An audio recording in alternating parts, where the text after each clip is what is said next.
Buenos días. Me ha tocado, bueno, el honor, porque es ciertamente un honor, de hacer una breve presentación de Jorge, que a su vez Jorge Arcemondel, que a su vez va a presentar el libro que acaba, está calentito, que acaba de editar Ediciones Fides. Y ya digo, bueno, pero yo conozco a Jorge desde hace bastante tiempo. Nosotros nos iniciamos en el activismo político en la primerísima transición, estamos hablando de poco después de morir Franco, años 76, 77, estábamos ya dando guerra. Ambos dos en aquella época militábamos en lo que se suele llamar la falange de Raimundo, o sea, la falange española de las Cortes de entonces, la que había recuperado un nombre sin la T, el nombre previo a la guerra y a la época de Franco. Solo que él en Valencia y yo en Madrid. Aunque, a pesar de todo, con el tiempo acabamos coincidiendo en distintos actos, etcétera, y bueno, hemos mantenido a través del tiempo y de la distancia Madrid-Valencia, pues una amistad que dura hasta hoy y bueno, y una amistad ciertamente fuerte. Además, con Jorge me ocurre que, pues realmente con su pensamiento, su manera de entender todo lo que pasa alrededor, estoy casi totalmente de acuerdo. Y esto, bueno, pues ya es algo extraño, y más entre los falangistas, es ciertamente sorprendente, ¿no? Pero bueno, pero es así. El libro que va a presentar Jorge, yo no quiero hablar del libro, prefiero hablar un poquito de Jorge porque del libro yo imagino que lo va a decir. Vale. Yo he tenido el gusto de leerlo por lo que acaba de salir, claro, me mandó a mí lo que sería borrador, y estuve pues echándole un buen ojo y leyéndolo durante los días previos. Es un libro muy interesante. Y ahí está plasmado en gran medida el pensamiento de Jorge. Jorge es una persona realmente, ¿verdad?, con una, a poner así un poco grave, pero es verdad, con una gran formación política y filosófica. Yo diría que es más filósofo que político. De hecho, el libro está precedido por su maestro, podríamos decir, Alberto Huela, el filósofo argentino, más que filósofo, pero bueno, pero básicamente filósofo, aunque también es una persona con un interés desmesurado, como lógico, como les pasa a muchos filósofos, aunque no a todos, por la política, por la actualidad, por el mundo en el que vive. Alberto Huela, como yo, es el maestro, y esto es uno podemos decir, discípulo privilegiado de Alberto Huela, y también qué es lo que piensa Jorge, lo que está en sus ideas, bueno, está en el prólogo de Alberto Huela, que lo explica muy bien. Entonces, ciertamente, lo que os puedo decir de Jorge, y os animo a comprar el libro para que lo comprobéis, es que desde su formación política y filosófica, que como pone en la contracubierta del libro, está muy influenciada por lo que es, podríamos llamar lo que se llama la escolástica, y bueno, todo esto queda plasmado en su libro y cómo interpreta muchísimos problemas actuales, porque el libro es un libro de artículos. Tiene la ventaja que se puede leer en cualquier orden y uno puede ir tocando los temas que en un momento dado le interesan más o menos, también dependiendo del momento en que uno se encuentre para leer esto o aquello. Bien, os animo a leer el libro de mi amigo y sin embargo camarada Jorge Arcemondel, por todo lo que se ha estado comentando, y probablemente es un libro en el que vais a encontrar las ideas de una persona con la cabeza muy bien formulada y con una cultura política y filosófica. Y nada más, gracias. Muchas gracias.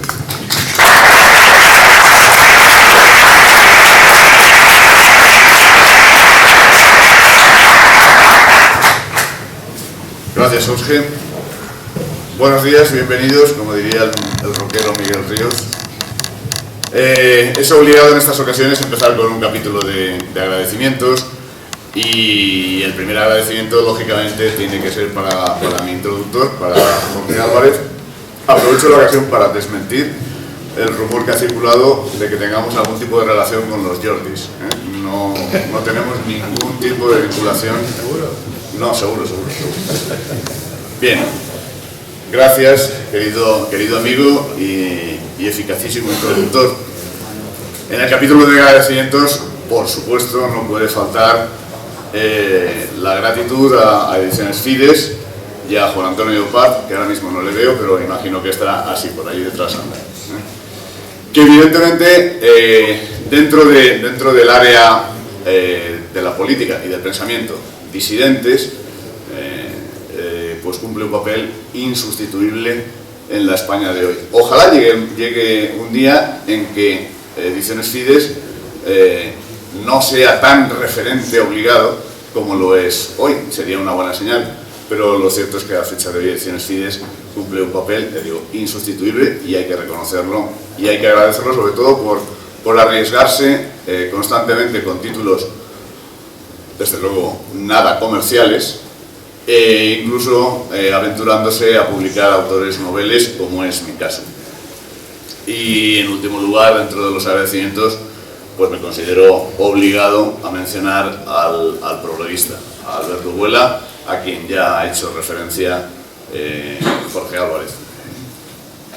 Bien, en cualquier caso, dejado atrás el capítulo de agradecimientos y entrando en materia en lo que es este libro, efectivamente mi introductor ya ha dicho que es un libro de artículos periodísticos que en su día fueron publicados, en su día me refiero desde el año 2002 hasta el 2017, es decir, es una recopilación, una selección de artículos que han sido publicados en distintos medios, muy distintos, muy variados, de distintas tendencias, desde en los últimos 15 años, ¿no? Concretamente hay 46 artículos agrupados, nada más dar un vistazo al índice se ve, agrupados en 10 categorías, bueno, por afinidad temática. El libro abarca pues desde un capítulo dedicado a Europa, a esta Europa actual, despersonalizada, casi irreconocible, desde la mirada perpleja de un observador, como es el autor, como soy yo, que se siente profundamente europeo, pero al mismo tiempo que se siente profundamente europeo, o precisamente por ello, se siente muy poco identificado con la Europa en la que vivimos. De hecho, yo suelo decir que la relación entre la Unión Europea y Europa no es de sinónimo, como los medios de comunicación tienden a presentar, o el pensamiento oficial tiende a presentar, sino más bien la relación entre Europa y la Unión Europea es pues muy parecida cualitativamente a la que hay entre el vino y el vinagre, un poco más o menos. Desde esta temática de Europa, con las gafas, hasta también hay otro epígrafe, otro capítulo dedicado a América, a nuestra América. Esa América que un día fue española, que dejó de serlo, y que hoy ya no es que haya dejado de ser española, es que desgraciadamente, y no son pocos los americanos que lo dicen, también dicen que ha dejado de ser hispánica e incluso de ser americana propiamente. En realidad, lo que ocurre en América y el diagnóstico que podemos hacer de ella es algo muy parecido a lo que podríamos decir de la propia Europa. Mi predecesor en el turno de intervenciones ha hecho referencia a las identidades de los pueblos, identidades que están amenazadas y combatidas en Europa, y algo muy parecido puede decirse de los pueblos americanos, de los pueblos hispanoamericanos. Otro capítulo también está dedicado, como no podía ser menos, en alguien que se fije en la actualidad y que publique colaboraciones de prensa en medios de actualidad, pues está dedicado a la globalización. La globalización es el fenómeno de este tiempo, el fenómeno por antonomasia. Es lo que sella este tiempo y por el que será, espero que tristemente, recordado en el tiempo futuro, por los historiadores del futuro. También, como no, hay artículos dedicados a uno de los fenómenos consecuencia de la propia globalización, como ese de los flujos migratorios. Yo los flujos migratorios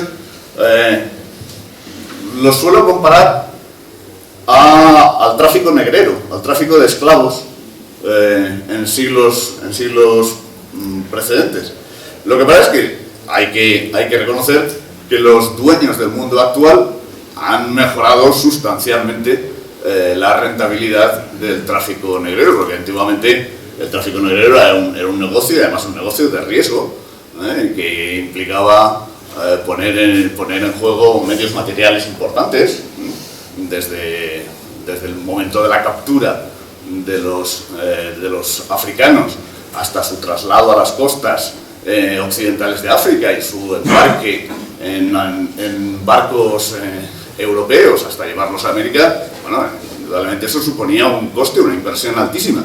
Hoy en día los dueños del mundo contemporáneo han conseguido también hacer tráfico de esclavos, o llamémosles semi-esclavos, pero son ahora los propios esclavos los que se pagan su propio transporte. Indudablemente han mejorado mucho en cuanto al tráfico negrero. Otro de los temas que se abordan en este libro, uno de los epígrafes que contiene varios artículos, está dedicado a la monarquía española contemporánea, a la llamada monarquía constitucional. Y hago referencia expresa tanto a Juan Carlos I como al que con el tiempo sería Felipe VI. El artículo que le dedico a Felipe VI está escrito cuando todavía era príncipe de Asturias, pero bueno, ya prometía en potencia lo que hoy ya contemplamos en acto, ¿no? De la monarquía española, la que antiguamente se llamó monarquía hispánica o monarquía católica, se puede decir, igual que yo decía que la relación entre Europa y la Unión Europea es la que hay entre el vino y el vinagre, pues yo me atrevería a decir que la relación que hay entre la vieja monarquía hispánica y la monarquía constitucional española de nuestros días, pues podría decirse que es de la corrupción de lo óptimo, como dice la cita clásica, surge lo pésimo actual. Bien, en cualquier caso, yo invito, por supuesto, para eso estoy aquí, yo he venido a hablar de mi libro, yo invito a que en el libro, pues en el índice del libro, pues se vea la pluralidad de temas que abarcan y que no considero apropiado detallarlos uno por uno, además de que Juan Antonio, el organizador de las jornadas, pues seguramente me llamaría al orden si entrase uno por uno en todos los temas. De todas maneras, lo que sí que me interesa recalcar es que el que exista una variedad de temas tratados en el libro no lo convierte en un cajón desastre, no es un totum revolutum. En realidad hay un hilo conductor entre todos y cada uno de los artículos que componen el libro. Ese hilo conductor es la mirada, el análisis, el estudio, la opinión sobre la crisis profunda que vive desde hace ya décadas la nación española. Una crisis espiritual y una crisis de identidad. Pero a fin de cuentas, también queda claro, creo que queda claro en el libro, que esa crisis de la nación española no es más que la concreción en el plano local de una crisis mayor, más amplia, que es la crisis de la civilización europea. Una civilización que llegó a ser la más alta y más sublime forma de entender la existencia y que hoy ciertamente está muy lejos de la altura conseguida. Es más, no es que esté lejos de esa altura a la que llegó a brillar, sino que probablemente, si las cosas no cambian, si no acertamos a dar un giro, esa civilización europea está muy amenazada, verdaderamente amenazada de desaparición.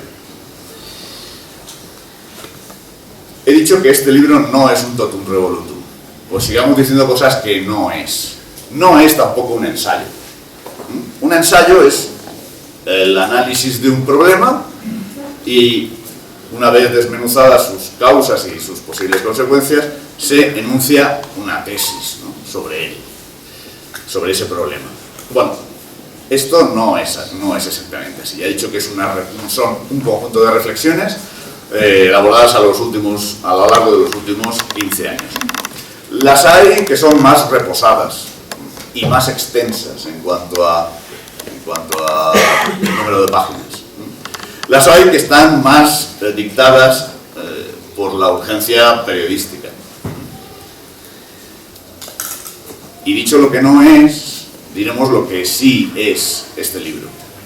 Este libro es una manifestación pública, evidentemente, de rebeldía íntima, de profunda rebeldía contra la modernidad. en la solapa del libro se me define como medularmente premoderno, y efectivamente, yo me considero así, medularmente premoderno. Medularmente premoderno, tal vez el hombre contemporáneo entienda, ¿no? Este es un antiguo, no necesariamente eso. Sencillamente que es una protesta airada contra lo que la modernidad ha introducido en nuestra civilización. La mentira deliberada, la manipulación programada, la injusticia radical y sobre todo la muerte del espíritu. El asentamiento, el enseñoreamiento en nuestra civilización del materialismo y de la estupidez colectiva. Y llegado a este punto, a lo que es el libro como rebeldía frente a la modernidad y a la crisis de nuestra civilización europea, yo quiero hacer una digresión. No será muy larga, evidentemente, ya digo, no me lo permitiría el organizador, pero creo que es necesario comprender. Vamos a ver, hay algo que la naturaleza del hombre, de cualquier hombre, de la civilización europea o de cualquier otra cultura del mundo, cualquier hombre, naturalmente tiende, busca, aprecia la belleza, la bondad y la verdad. Nadie, ni europeo ni no europeo, ama por naturaleza la fealdad, o la maldad, o la mentira. Por naturaleza, nadie, ningún hombre. De esa tríada de conceptos que todos los hombres buscamos, amamos, deseamos, la belleza, la bondad y la verdad, en realidad, poco que lo pensemos, es la verdad.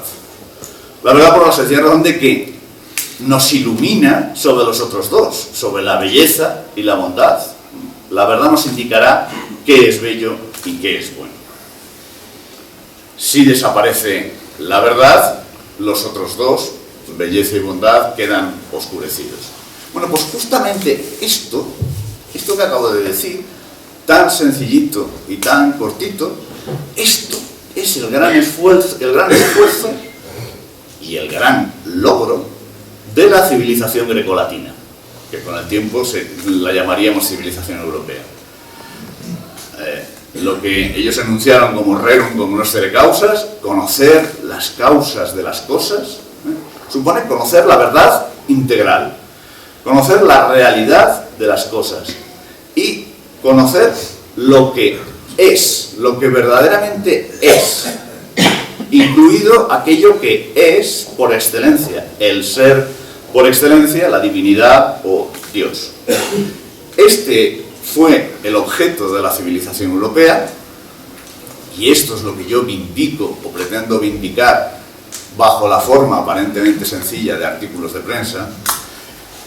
Y esto es lo que la civilización europea, alrededor de lo que la civilización europea giró pues desde el siglo VI a.C. hasta la modernidad. La realidad de las cosas, ¿no? La realidad objetiva y exterior al hombre. Fijaos hasta qué punto la civilización europea está en crisis y por qué está en crisis. Bueno, en el siglo XVI surge un fenómeno crucial que ha marcado nuestra historia, la Reforma Protestante. En la Reforma Protestante, Martín Lutero plantea 5 tesis básicas.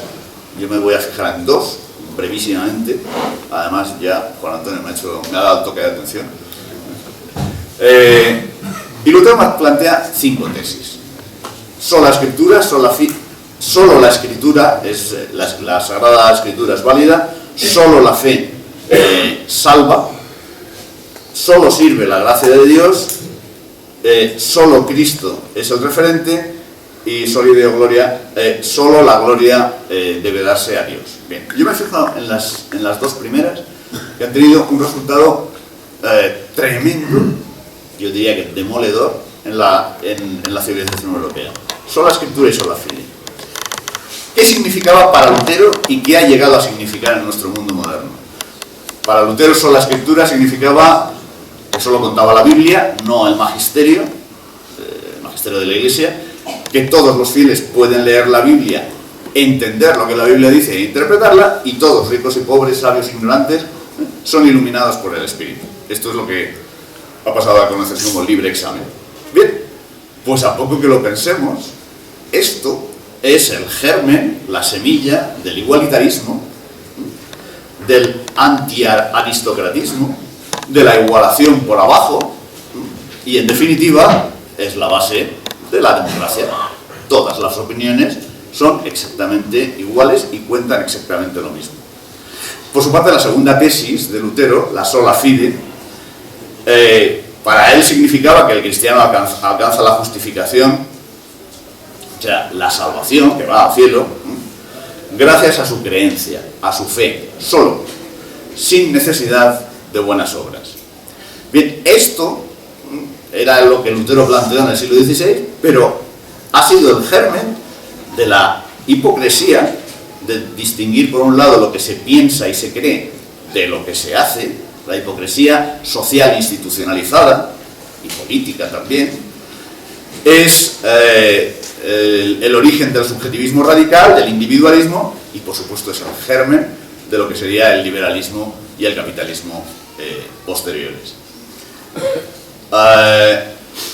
Pensaba hablar de Descartes y de Kant, pero evidentemente como no tengo tiempo, pues simplemente me permito, para terminar, tranquilo Juan Antonio, para terminar me permito haceros observar algo que para mí es muy evidente. No sé si para todo el mundo lo será igual, pero para mí desde luego lo es, ¿no? El hilo conductor clarísimo que existe entre esta modernidad que acabo de describir en fase germinal en el momento de la Reforma Protestante y lo que hoy marca profundísimamente nuestra realidad social, como es la ideología de género. Ya no cuenta tanto la realidad objetiva o la realidad científica, lo que en el siglo XVI llamaríamos el magisterio, ya no cuenta tanto eso como lo que cada uno libremente cree o interpreta de su propia naturaleza, incluso en contradicción con lo que la evidencia física manifiesta. De hecho, el que en el siglo XXI llegue a ser piedra de escándalo y motivo de litigio ante los tribunales, que alguien afirme los niños tienen pene y las niñas tienen vulva, que eso llegue a ser un verdadero casus belli, bueno, pues indica hasta qué punto ese subjetivismo institucionalizado a partir de la Reforma Protestante ha destruido la forma tradicional de pensamiento de la civilización europea, donde desde Aristóteles en adelante lo importante era la objetividad, la realidad que se percibía a través de los sentidos y no tanto lo que uno pensaba. Bien, pues sirva esto de solamente ejemplo, pero contra esta aberración que es la modernidad en la que vivimos, es contra lo que humildemente he pretendido alzarme con estas páginas que ahora os ofrezco a todos. Muchas gracias.